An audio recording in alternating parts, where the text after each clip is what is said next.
Okay, let's talk about third relations.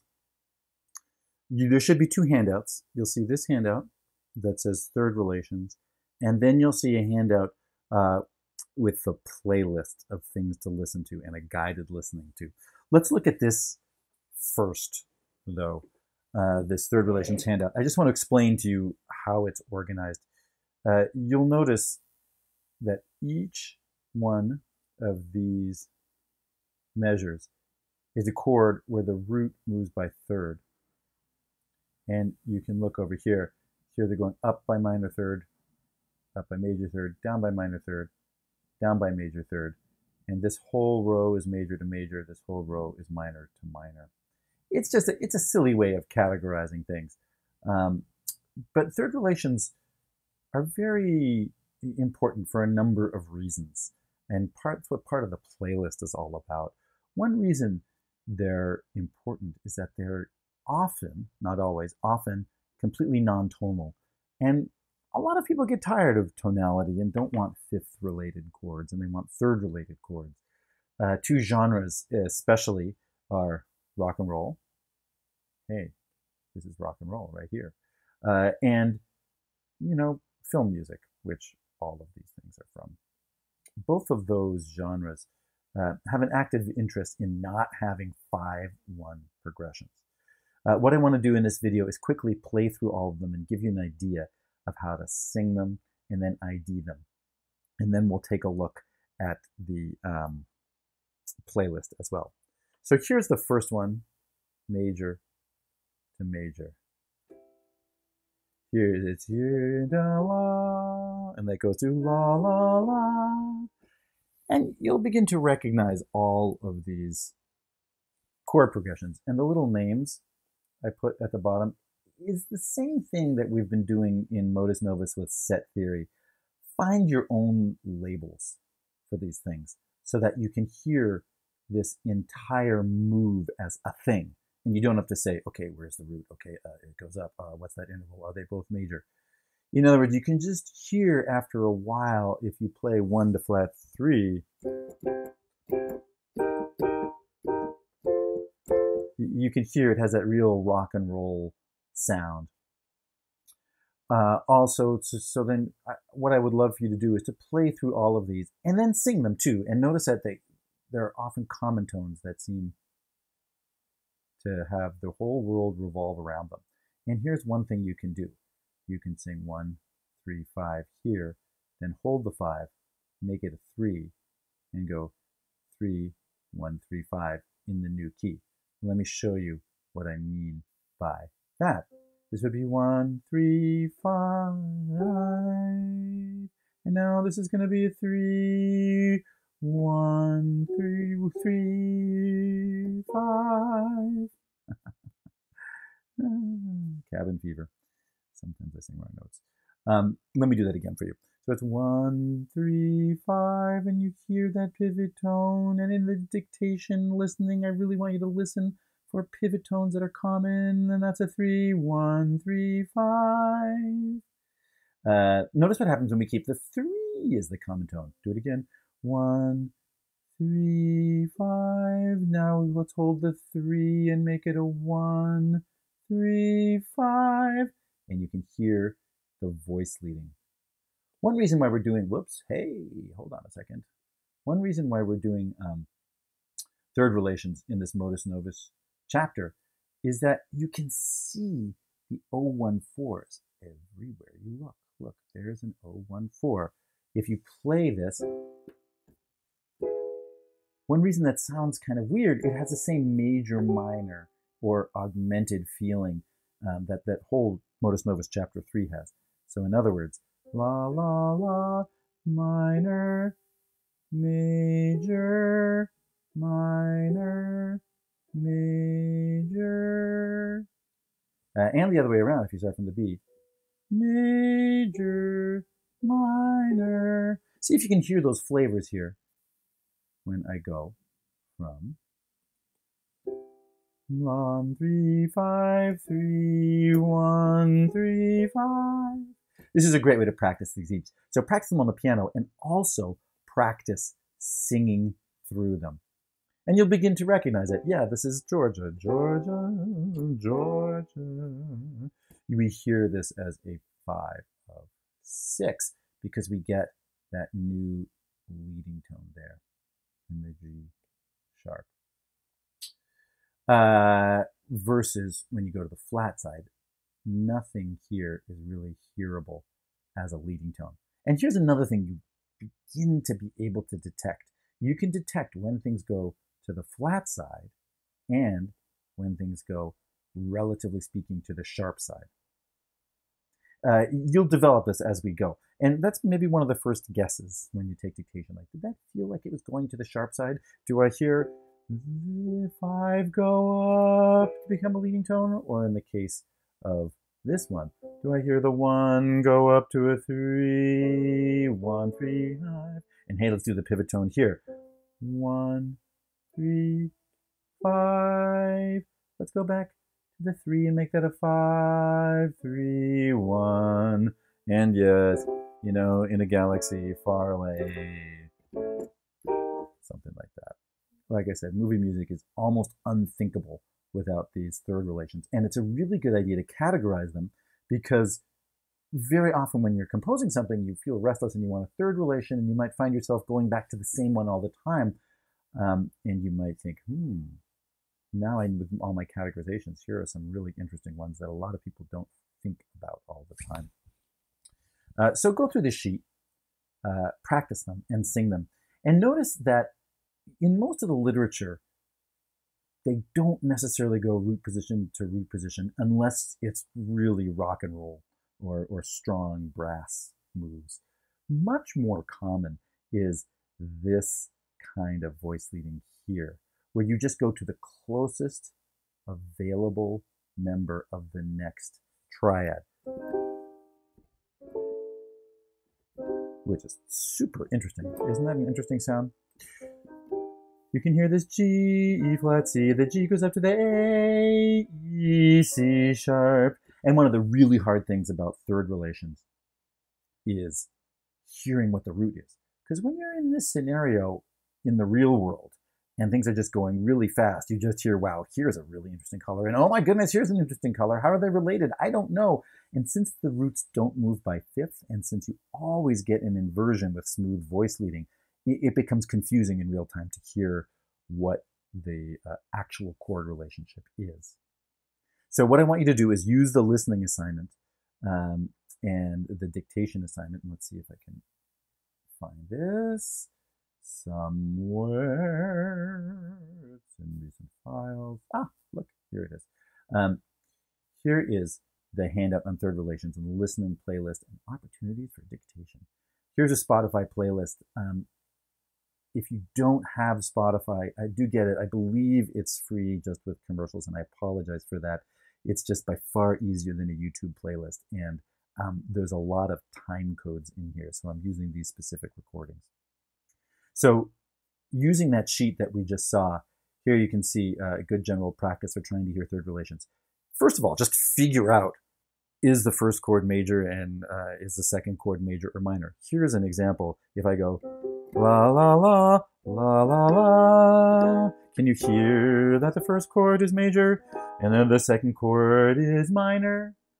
That's step one. And then here, if there's a common tone, let's see if you can hear a common tone. La la la la la la. Ooh, can you hear that everything changes? This goes to here, this goes to here, this goes to here. La la la la la la. Hey, this is just like that thing we were doing in Modus Novus. Ha ha ha, coincidence? Whoa.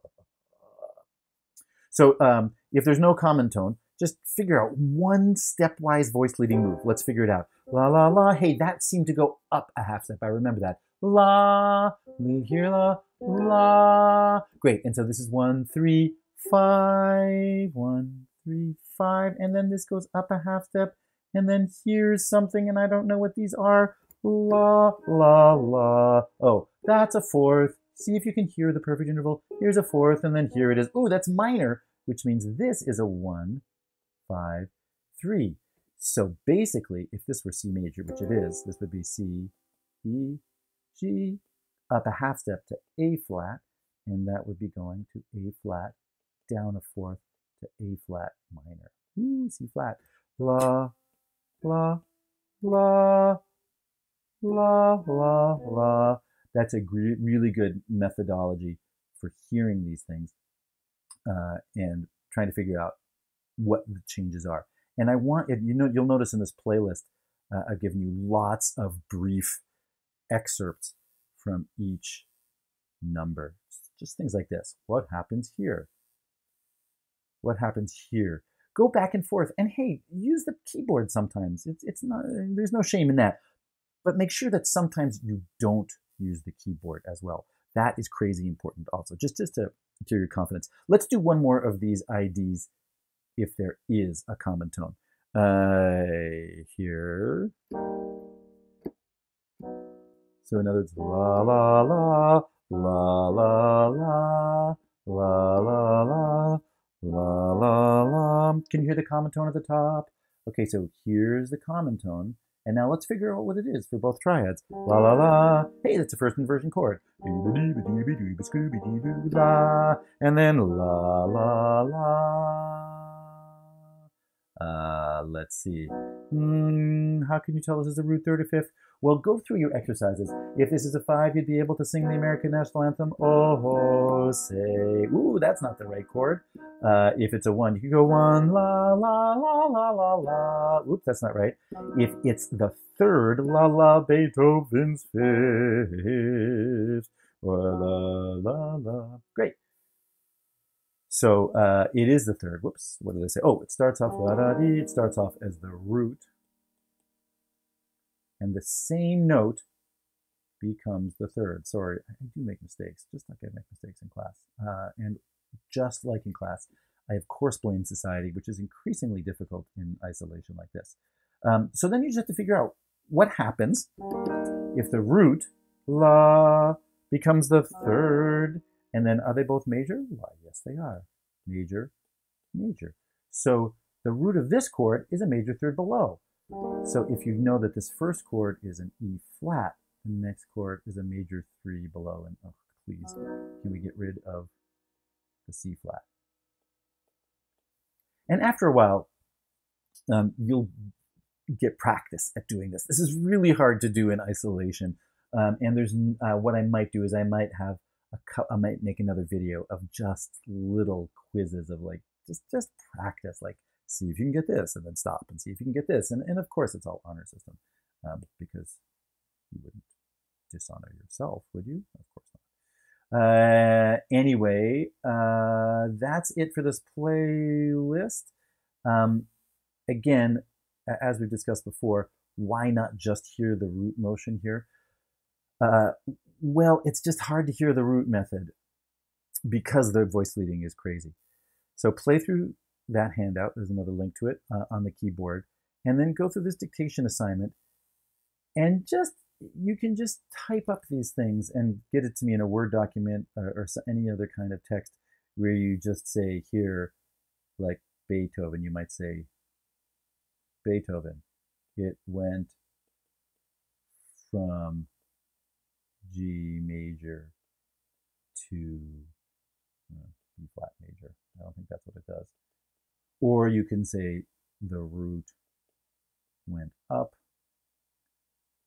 a minor third and both chords were major. Whatever notation makes sense to you. It's just, it doesn't have to be, I don't want to see the notes right now. We're going to try to do a dictation with that later. So that's the assignment, and do use this sheet right here.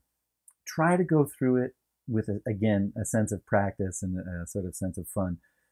Play through each of them. See if you can have your own labels for them as well. I mean, what can I say? I'm a child of the 70s. I remember Leonard Skinner.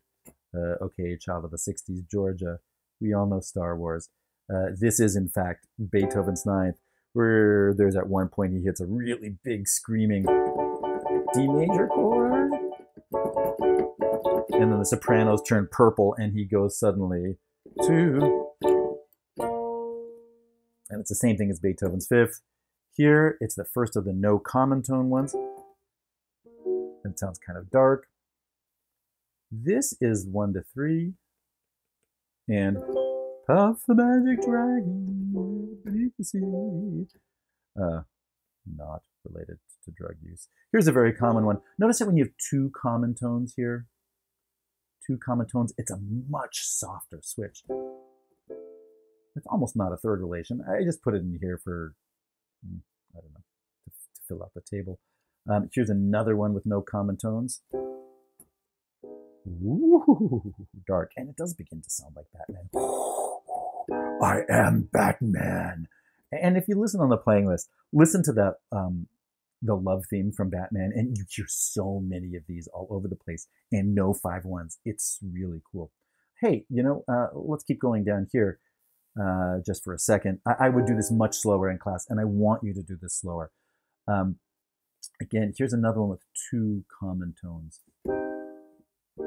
It doesn't mean it's better, but a cool thing is if you just go back and forth between these, essentially going C minor to E flat, you begin to recognize a whole bunch of pop tunes that just do this.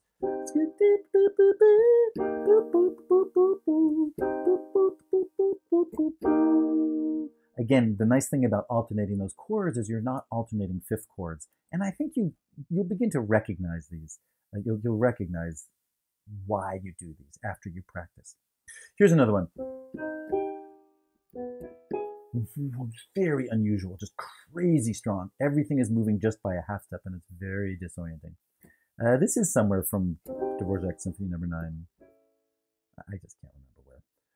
And this, another 2 common tone ones. Incidentally, Rachmaninoff loves these. You'll hear there's another Rachmaninoff excerpt in the playlist. Here's another total Batman. Bane. Here is,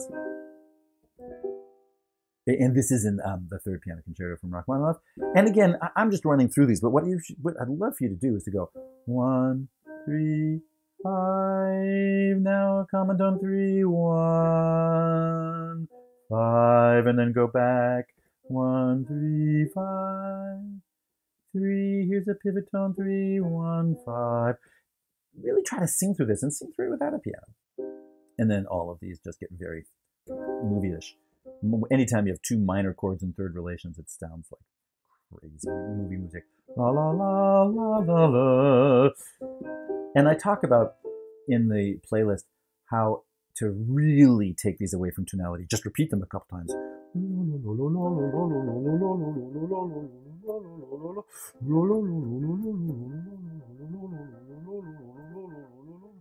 I don't know, it's raining somewhere, and I don't know, Scarlett Johansson is running away from some aliens. I don't know. La, la, la, la, la. Ooh, but she realizes she's the alien! Anyway, do have fun with this, and let me know in the practice videos. You can do practice videos related to this as well, or let me know how it goes. A sense of play is crucial always. Have fun. See ya.